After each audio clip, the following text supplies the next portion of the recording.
Mookie Betts goes down for 1 to 2 months with a fractured shin. It seems to be a pretty common injury in this game. We've seen it a couple of times now.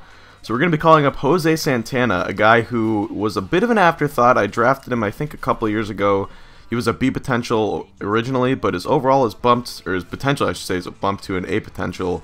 And he has really made some noise in the back half of the season in the minor leagues this year. So his contact ratings are like in the 80s and 90s, so I'm going to call him up. He's going to be added to the bench, and we're going to play Zobrist full-time in left, Cespedes full-time in center, while putting Cecchini at third base full-time again. So anyway, we're into the last series of the regular season, and we are well ahead in the AL East. We've clinched the AL East. We've had to clinch for about a week now. We're like 13 games up on the next team.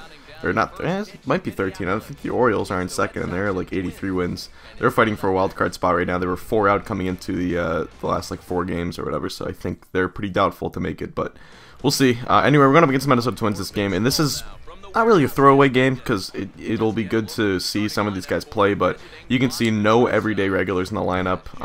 JD Martinez fighting for a spot on the playoff roster. We know Cruz is going to make it. We're pretty sure Nava's going to make it, but Martinez and Santana likely battling out for that last playoff spot on the 25-man roster or whatever, because we're going to keep all of our pitchers. We're not going to add an extra bat. I'm going to keep Kelly so that we can use him out of the bullpen, at least originally for the first series. So anyway, we're going up against Ricky Nolasco here for the Minnesota Twins. He was signed to a 4-year, $49 million contract, I do believe, in the offseason. In real life, this would be the 3rd year of that deal. And just like in real life, he has not been that good. So he gets out of the inning, though. He only allows 1 hit in that first. So we're on to the bottom of the first inning.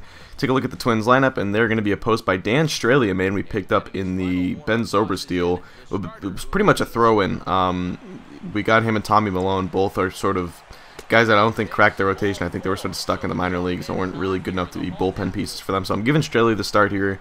I rested, I think, Lester Hamels and Buchholz in the last 3, or it was, yeah, it would have been Lester Hamels and like Buchholz in the last 3 games, but I gave them all the rest so that we can have our rotation all set for the postseason when we get into the ALDS. But you can see there Colby Rasmus now on this Minnesota Twins team. He gets a 2-run home run here, pulls that over the right field wall, that very high right field wall, and ends up getting a 2-run home run to put the Twins on top 2-0. So a good start for the Minnesota Twins, getting some runs off of Straley. Straley struggled with this location early on, and I just left a fat pitch right there. I think that was a first pitch fastball right over the heart of the plate to Rasmus. But 2-2 the count to Kubel, and Kubel's going to ground out to the second baseman here. That's Robinson Cruz getting the start at second. We also have Alex Hassan at third. That's the only guy I think is playing out of position.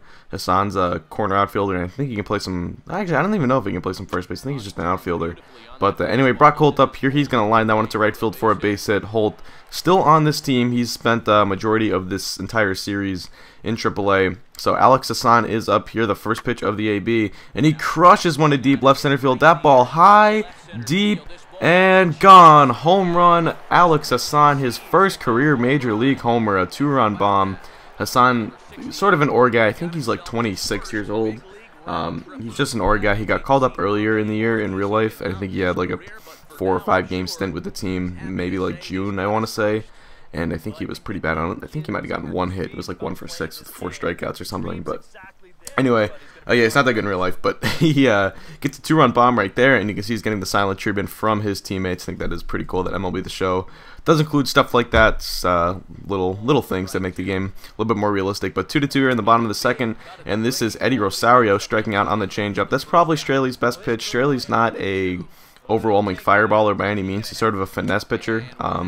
And he's got good secondary stuff like slider, changeup, stuff like that, but he does not overwhelm me with this fastball. I think he tops out low 90s, maybe not even. I think like 90, 91 maybe. But anyway, you can see one man getting on right there on an infield single. I think that was Eduardo Nunez. So next batter is going to be, I believe, Oswaldo Arcia, and he's going to strike out swinging on that 2-seamer. So we end up getting out of the inning. Straley gets 2 strikeouts that inning, and actually he might actually just gotten 1. He had 2 in the second, maybe. Yeah, he's got like 4 strikeouts so far.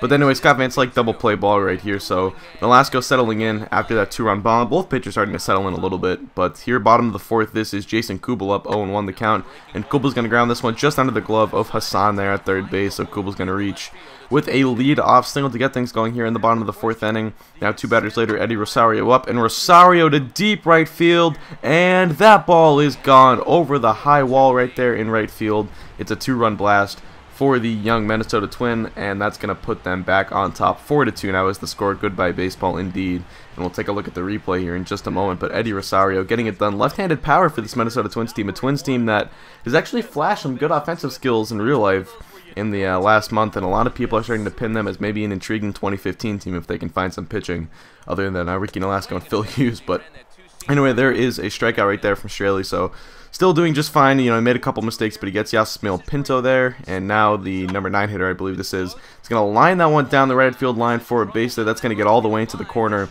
played by the right fielder. I believe that's going to be Jose Santana today, and he's going to throw that one into second base, but it's a 2-out double.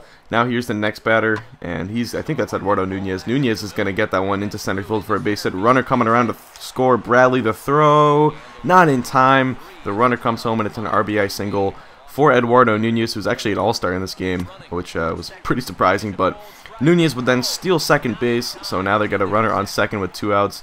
Already 1 RBI single, looking to get another here, 1-1 count. This one's going to be sort of blooped, and Hassan just cannot make the play, and that's probably what I get for playing him out of position, but I really didn't want to be playing Cicchini or anything today, just for fear of injury. So Colby Rasmus up, and you can see the runner right there just steal second without a throw. I didn't see it, but I know the guy got a great jump, and I had no shot at getting him on a curveball like that. So Colby Rasmus now, base hit back up the middle, 1 run is scored, another one coming around. The throw from Bradley Jr., again not in time.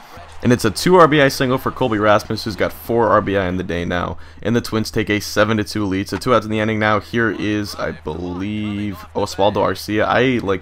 I don't 100% know who everyone is on this Twins roster because it's a lot of sort of no names. But anyway, he would line out, and then Jackie Bradley with the strikeout there.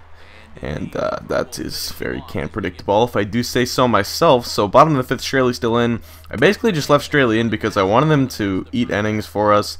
I had Drake Britton in the bullpen as well. Obviously with September, we have the September call-up, so I just basically said I don't really care at this point how well Straley does. I'm just going to have him go 5 innings, and then likely have Britton pitch the last 3 or 4, depending on if we have to pitch the bottom of the 9th or not. But Straley would actually get through the 5th and got a strikeout in it as well. But Drake Britton's going to come on now. He is I'm not really sure if he starts in the minor leagues or not, or if I think he just comes out of the pen now, but he used to be a starter. He's turned into a reliever. He was a reliever for much of the second half of last year for the Red Sox. I think he might have even been on the postseason roster. Although maybe I think Morales made it over him. I'm not too sure.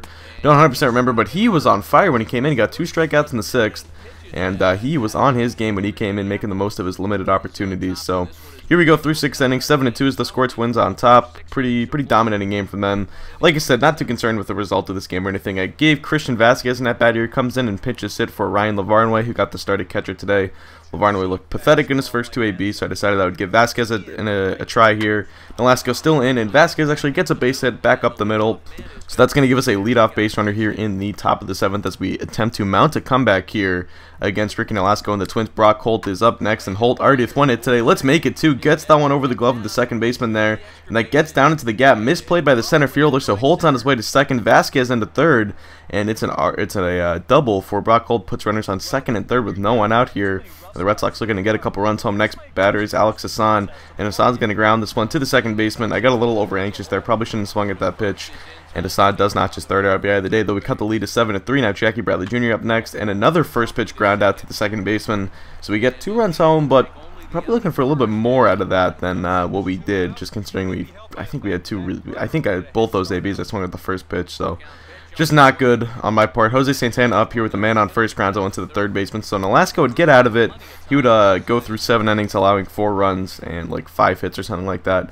Pitched relatively effectively, about as effectively as Ricky Nolasco is going to pitch at this point. Jared Burden would come on now for the top of the 8th inning, and Jared Burden has a nasty Vulcan changeup that I just could not hit, and here he just freezes me with the fastball. I was looking changeup down, he goes fastball up, and he gets me to strike out looking with Scott Van Slyke. So we're going to get through 7.5 so far. Britton on, he would get through the 8th, he would go 3 innings, only allowing 1 base runner, and I think he picked up 4 strikeouts along the way. So Drake Britton was really good in his 3 innings of relief.